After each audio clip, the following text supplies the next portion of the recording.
Our sign of hope this evening is about saving the best of what is old and building on what is new. It's about trying to make a difference, trying to remake their own community. And they're doing it on a number of fronts, as Burley Hines reports. This building in Rogers Park is a dedication to an idea.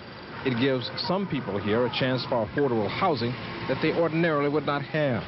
This is a picture of what the building looked like before a group called People's Housing took it over.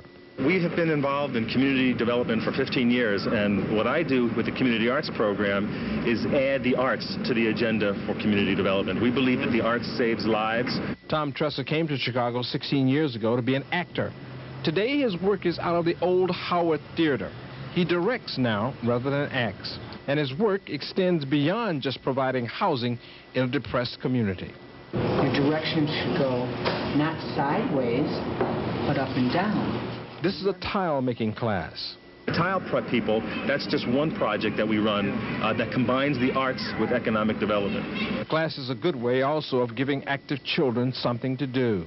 The tile people is our business where we set up our tiles, we paint them, and they're for sale to sell. You know, if you buy one, and then you can put it with other tiles. Tresser says every day here is an adventure, such as raising money for programs. But the object is to develop community solidarity in a safe place. Burley Hines, Channel 2 News. Tresser manages to keep his hand in acting by hosting an open mic amateur show at the theater. That'd be good.